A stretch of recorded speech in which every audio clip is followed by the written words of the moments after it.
What it do, my people? This your boy FJ3000, man. Welcome back to a brand new episode of Hot Off the Press.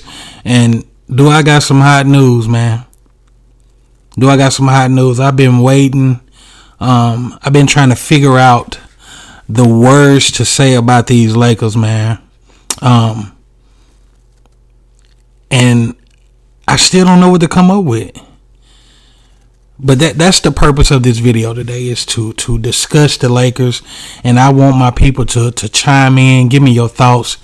Tell me what you think is wrong. Tell me what you think the issue is. Is it the coaching staff? Which we can kind of look at some of Darvin Ham's late game situations of his thought process. If you even listen to the press conference, he really don't know what to do in a late game situation. And is part of that being a rookie head coach? Is the light too big?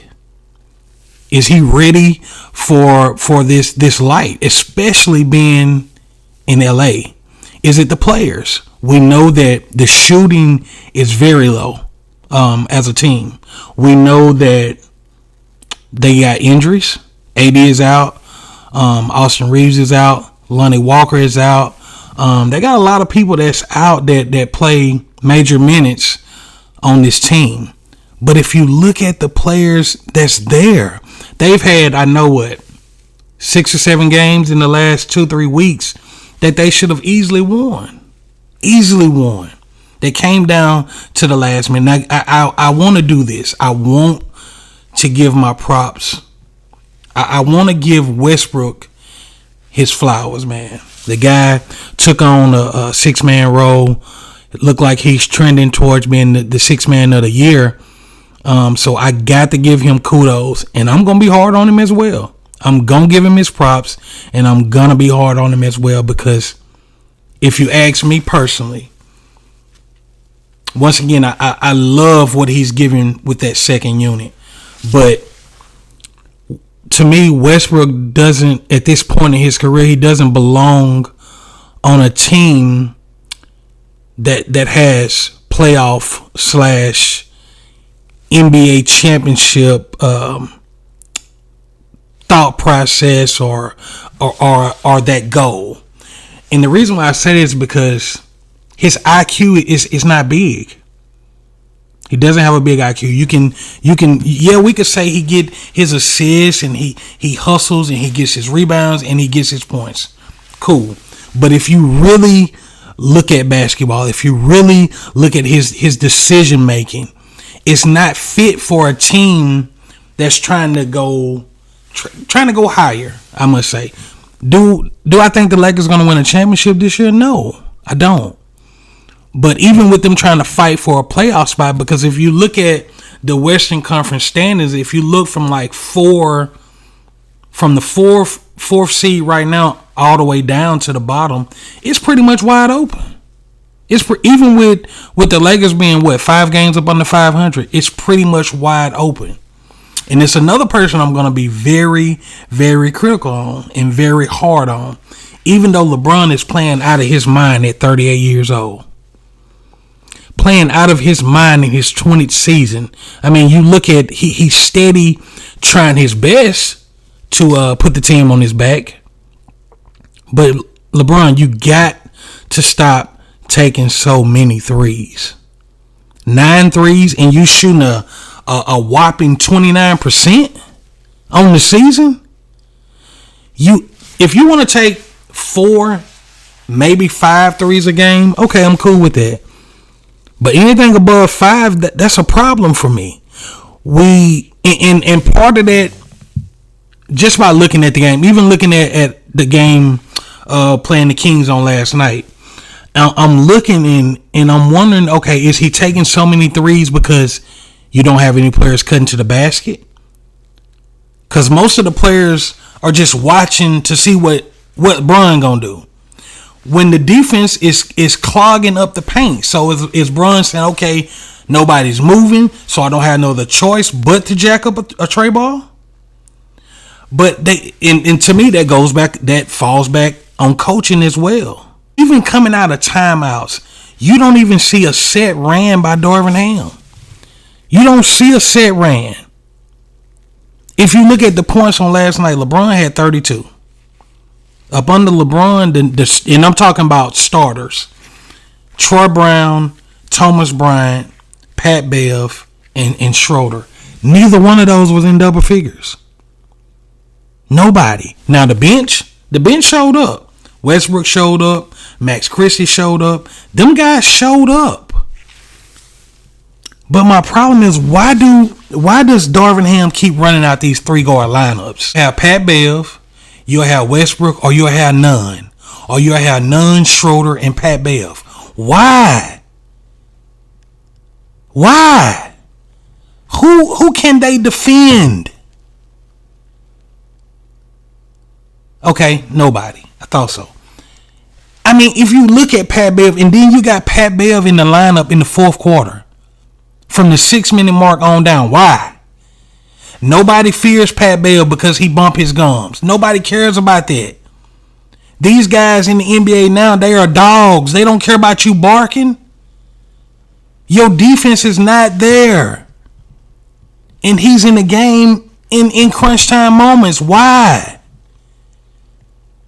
I don't understand. Why can't we fix that issue? Why can't we fix the issue with at least bringing in a big man? I know they worked out DeMar Cousins, and they worked out one other guy. Why can't we bring in a big man to at least try to body up somebody like an Embiid? Embiid destroyed the Lakers last week. You look at Jokic, he destroyed the Lakers. Gabriel and Thomas cannot defend. And I'm gonna say this for the last time, and people can say whatever they want about, you riding with LeBron. My only knock on LeBron right now in his 20th season is that he's taking too many threes. That's my only knock. Too many threes. Can you imagine you being 38 years old and still playing at a level like you 18? LeBron still look like he 18. He got the most fast break points in the league right now at 38 years old. That's my only knock on him right now, is that he's taking too many threes. His defense is, of course, it's not going to be where it was. That's not going to be there. And once again, Anthony Davis. Of course, it's an injury that you don't have no control over. But if you go back and look at the injury and the way it happened, go back and look at that Denver game, because that's, if I'm not mistaken, that's where the injury happened. It happened in that Denver game. In that Denver game, AD was driving to the basket on Jokic, I think, and his foot bumped Jokic's leg, and that has caused AD to miss his 16th or 17th game. It didn't even look bad. And now that puts more pressure on Bron. I'm not saying Bron can't handle it, because he's clearly handling it just fine. But AD got to be healthy. Gotta be healthy. This team can't shoot. And if you go back and look at the teams in the past, when they won the championship a couple years ago, you had Danny Green, you had Caldwell Pope. Caldwell Pope, if I'm not mistaken, is leading the NBA right now in 3-point shooting. And Pelinka traded him.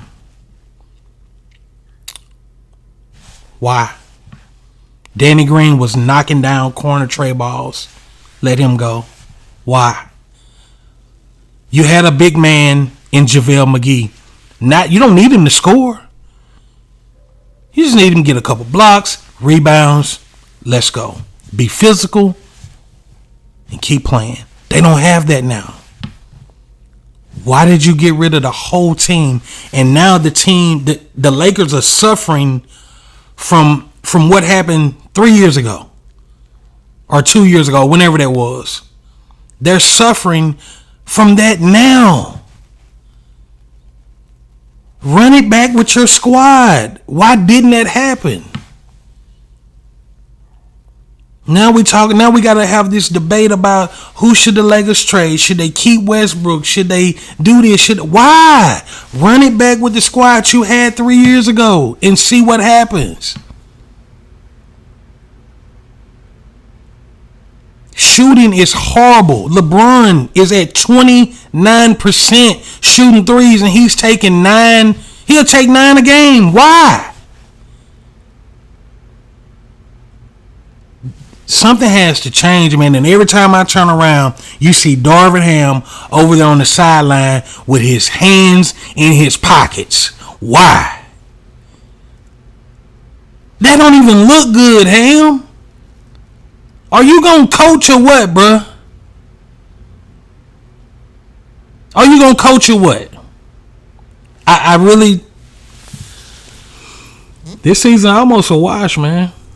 If the Lakers don't turn around here in the next 2 weeks, man, it's probably gonna be a wash. It's probably gonna be a wash. And as bad as I hate to say it, you're gonna waste a year of LeBron. That's pretty much what's gonna happen. You're gonna waste a season, a great season. He's on the verge of passing Kareem for the most points scored in NBA history. And probably won't make the playoffs. That's not good. That's ugly. I don't know. I really don't know what else to say, man. I really don't know. Do you guys think they should be making trades? Who do you think they should trade for? Should they just play the season out and let it be what it be, man, and see what you can do over the summer? I really don't know, man. This team gives me a headache. I stay up to probably 11:30, 12 o'clock at night, man, trying to see if these boys going to get a win. And it just don't happen. But man, you guys, let me know what you think. Tell me what your thoughts is, man. Let's talk about it. Let me hear about it, man. Once again, it's your boy FJ3000. I appreciate you guys for watching, man. Peace.